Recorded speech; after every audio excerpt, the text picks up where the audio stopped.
So 2 weeks ago, I made a video showing you exactly how to find a manufacturer for your clothing brand in Mexico.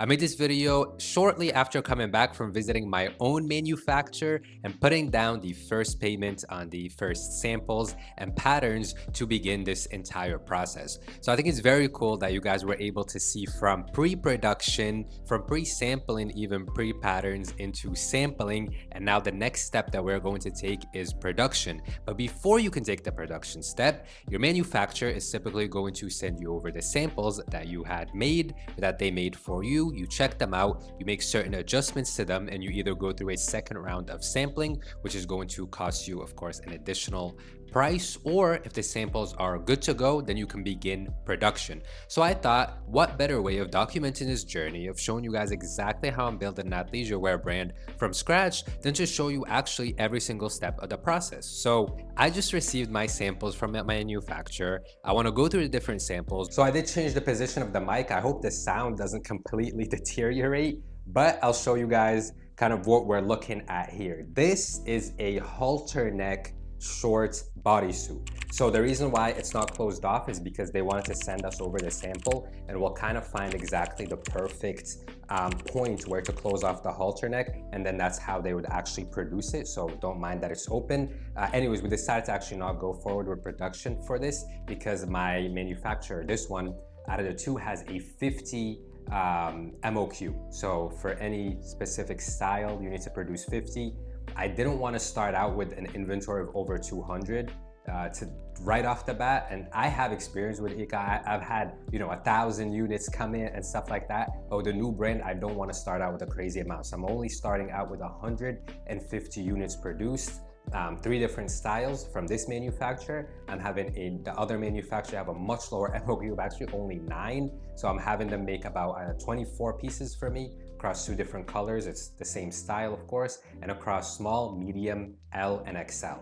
This manufacturer is 50 MOQ across small, medium, and L. If you want to add another size, it increases obviously the MOQ. So that's why this product right here is out, because by the time production is done, we're going to be into the fall season. And in all honesty, this is very much a summer item. So as you can see, it's an open back. If you know what a halter neck is, then you know. If you don't know, then look it up. So it's kind of open back concept. You close it up right here, and then it is a short bodysuit. You're probably wondering, and I didn't even tell you, I'm building an athleisure brand. So Pilates yoga wear. So as you can see here, when I'm looking at the stitching, all of it is done very, very, very well. There's nothing loose. I think these are flat lock. Yeah, this does look like flat lock here, which they did very well.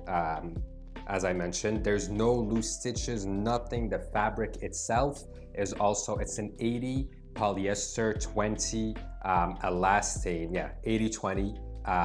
And it's very breathable. After trying it on, that's the feedback that I got. Obviously I didn't try it on. It's breathable, comfortable, soft.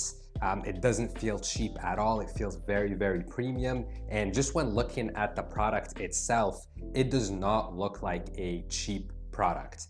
Obviously you got the tag here that says made in Mexico. I don't even know if you guys can see everything I'm showing you, but I'll show you a little bit here of the flat lock seam. You can see that they've done there. And then obviously we have the pads, the removable pads as well. I think having removable pads is just very useful. So if you want to use your own covers, you can. If you don't want to use your own covers, you don't have to. Another thing that I realized, most people, when they talk about starting a clothing brand on YouTube, especially guys, there's going to be a streetwear brand. So I went something completely different, full on Pilates, athleisure. The other product that we're actually going to be selling is Pilates socks, which I already got in. These I didn't get manufactured, and I got them for a very, very good price to kind of test out the product. So it's gonna kind of look, when we do the photo shoot and the lifestyle images, be like full sets, right? Very aesthetic, very much what the girls are into, the ladies. So you see the tag here. It's as hecho en Mexico, obviamente.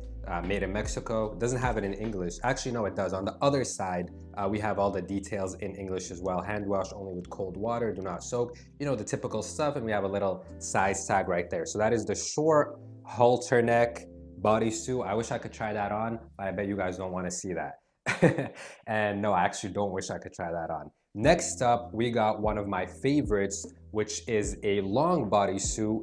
a long sort of bell bottom bodysuit, flared, I mean, not bell bottom, those are jeans, a flared bodysuit. So I'll show you guys towards the bottom here. You can see right there. And this one has a little bit of these white details on it in the threading. Again, this is flat lock, I think, right? I'm not a professional in the technicalities. I just know what sells, what doesn't sell, and I want to sell a high quality product. So pretty much how I learned about fabrics in this space is through ChatGPT and seeing what's already existing in the industry. So I kind of just did my research on what other brands are doing, went to ChatGPT, asked it a ton of questions, fed it the information about what I'm trying to build, and I got fabric recommendations. So with this manufacturer, they only had this type of fabric brand, but this is just the first production run. So I'm obviously not too specific when it comes to, I'm not gonna go too specific when it comes to the fabrics. The next step, once we have a bigger production run, I can actually purchase my own fabrics down in Mexico, whatever kind of blend I want. I'm obviously gonna have unlimited color options and then have the manufacturer make it. But because we're running with lower quantities, I just went with what the manufacturer has, obviously. And this is actually all fabric from Mexico or Colombia. So it qualifies under the USMCA agreement between Canada, the United States, and Mexico. So these samples, as they are fall under the de minimis exemption, they also came in duty free.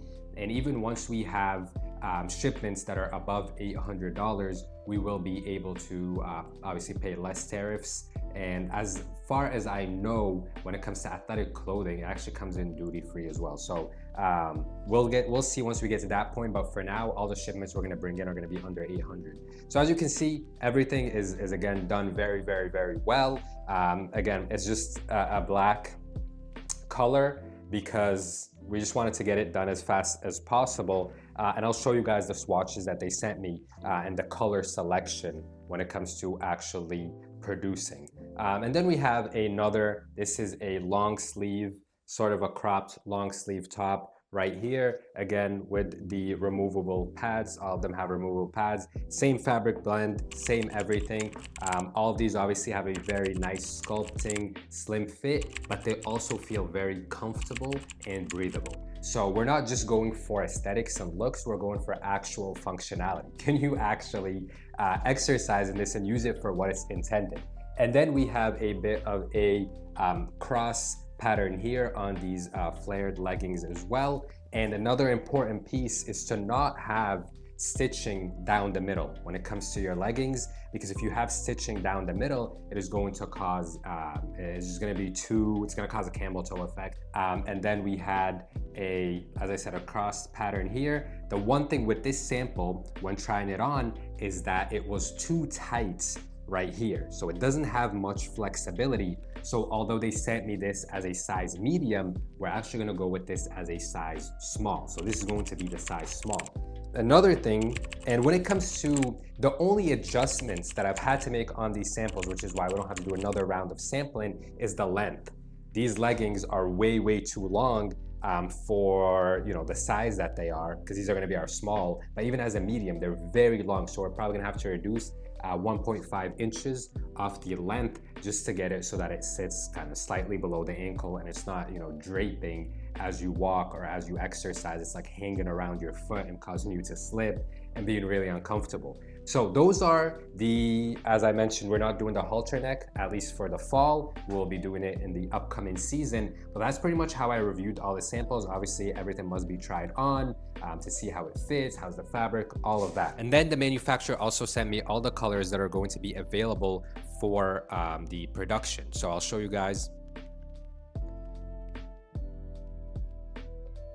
So this is a very important thing that you need to ask from your manufacturer, is if that they can send you a small sample if they have different fabrics, of the different fabrics, and also all the different colors, so you can see them in person. Because through images, obviously fabric colors can look drastically different from a photo to in person. So I was able to actually have a look at all of these, and the ones Of course, when it comes to any athleisure wear line, especially for the ladies, you're gonna want to have a pink. That's an obvious winner every single time. Honestly, I'm also really happy with the variety of colors here. As I mentioned, once we do a bigger production run, we will have unlimited options because I'll be buying the fabric myself. The production phase is going to start now. I just paid the first half. I made the first half of the payment to produce 150 pieces in America. It was gonna cost me an insane amount. Again, I'll show you guys the screenshots of the production estimates that I got, not including fabric. In this case, to produce 150 pieces, the total is around $2,700 to manufacture in Mexico. Yesterday, I made the first part of the payment to begin production, so 50% upfront, which came out to about $1,393.50, something like that. And then the second half of the payment will be made once the production is finished, and then I'll also have to pay for the cost of shipping. Shipping is a bit of a expensive factor, obviously, because you're receiving a shipment from another country, but it's not unreasonable. The samples came out to about $30 to get them shipped out here. All four of these samples, I think they came out to about 50, around there. But again, once you ship a higher quantity, the price actually kind of evens out, so it's not super expensive. So I'll keep you guys updated with that, and I hope you learned a lot from this series of videos. I'm obviously going to continue documenting the journey of building a clothing brand manufactured in Mexico, showing you guys all the behind the scenes, so you can learn as I learn on this journey and build my second, and this is going to be the 7-figure clothing brand. By the way, it's called Inicio. The website is up. I'll show you guys, pop up a screenshot. You can go check out the website. We don't have much on there right now. Photo shoots coming up very soon and things of that sort. So there's no one else on YouTube doing this, showing you the building of a brand from scratch. They'll just pop up and say, oh, $1 million brand. So you guys are seeing everything, all the behind the scenes. And this is my second brand. My first, I'll pop a screenshot of our TikTok shop. We also just hit 7,500 orders on TikTok shop, and close to 500 on Etsy. So I'll be talking more about the Etsy journey on the upcoming video and show you guys we just had our first 6,800. We were so close to 7K on Etsy this last month, but 6,800 on Etsy. So who knows? Everyone said, who knew? Who would have believed it? Who would have known? Everyone said Etsy was oversaturated, but I'll leave that for the next video. Thank you so much for watching. I'll see you in the next one. I'm out.